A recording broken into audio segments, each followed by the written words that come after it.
And self-love is huge, because if you don't love yourself, you can't be a blessing to anybody. You can't be a blessing to yourself. You can't be a blessing to your family. You can't be a blessing to your parents, your community, your siblings, your career, your job, your own business. So it's very important that you have self-love. One of my favorite books is a children's book. Has anybody ever heard of this before? Yeah. You heard of this before? I saw it before. Okay.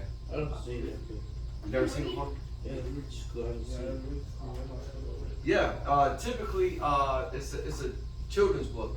The Mixed Up Chameleon by Eric Carle. What makes this book so unique is that it's about a chameleon. Everybody knows chameleons, they can change colors, right? But this chameleon goes to the zoo. And give me your name? Romando. When he goes to the zoo, what he does is he sees a giraffe. Romando, he says, man, I want a long neck. What's your name? Matthew. And Matthew, what happens is now he sees a flamingo. Then he says, man, I want wings like the flamingo. So now he has wings like the flamingo. He has a neck like the giraffe. And what's your name? You got to say it a little bit louder because I can't hear you through the mask. Gabrielle. Thank you, Gabrielle. Right? So he's got the flamingo wings. He's got the giraffe neck. And then he says, you know what? I want stripes like the zebra. So after he goes to the zoo, he sees all these animals, and he's trying to become every animal that he sees. So by the time he gets to the end of his trip to the zoo, he says, I just want to be myself. I just want to be myself. And I believe one of the reasons why this book is so important at such a young age is because it's helping us identify with who we are and understanding God made you wonderful. God made you brilliant. God made you blessed. And God made you beautiful. This book right here is very important to me. What does it say?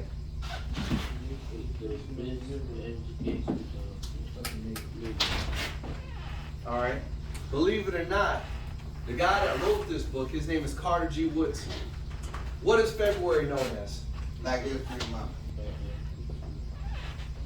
Before it was Black History Month, it was called Black History Week. And they're like, why do we need this, Doc? They're like, why do we need Black History Week? We said we got all these black people, we got all these Negroes in America, but nobody's taught them their value. Nobody taught them about their greatness. And the truth be told, they've been miseducated. And there's so many things that they have to unlearn. They have to unlearn it about themselves. They got to learn how to love the blackness that they're in.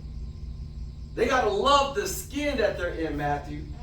And what happens is Carter G. Woodson, believe it or not, a bishop, he didn't graduate from high school until he was 21.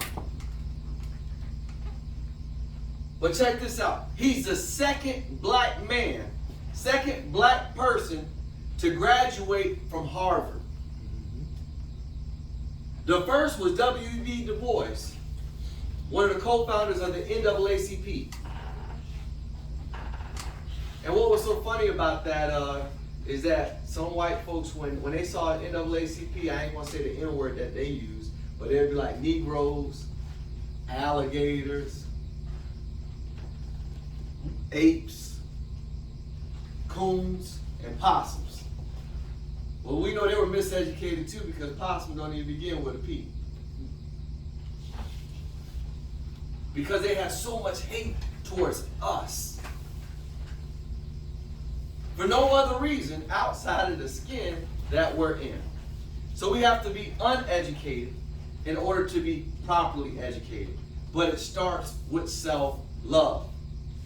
There's a reason why God said the greatest commandment is to love me or love him. And second unto is to love your neighbor as you love yourself. I don't even know if you all know this, but you remember doing a survey for Bishop a couple weeks last month, and he asked you to write down a couple of your concerns. believe it or not, y'all had a common theme. Ramondo, right? And Ramondo, one of the common themes was, number one was death and dying. I don't even know if y'all talked to each other or not, but that was number one. Number two was making money. And then number three was grades in school. So I said, man, this is powerful.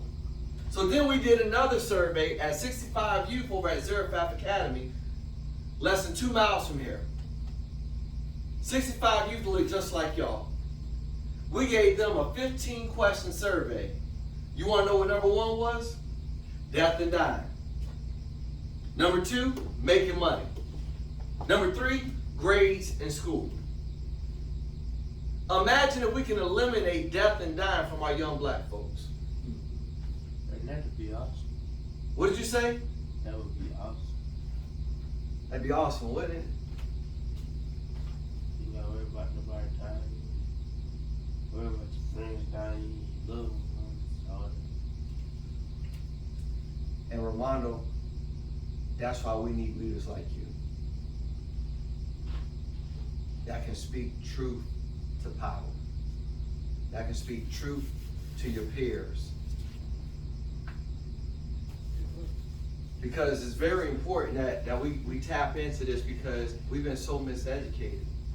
All right, with 21, that's an age where you should be kind of like somewhat becoming established, right? Settle. Was that? Settle. Yeah, You settle know, in. you got planned for life. Exactly, Romano.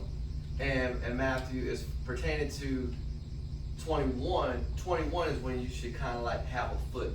You know what type of man you are. Our problem is that we have children that want to be grown. And then when folks get grown, they want to revert back to being children. Come on.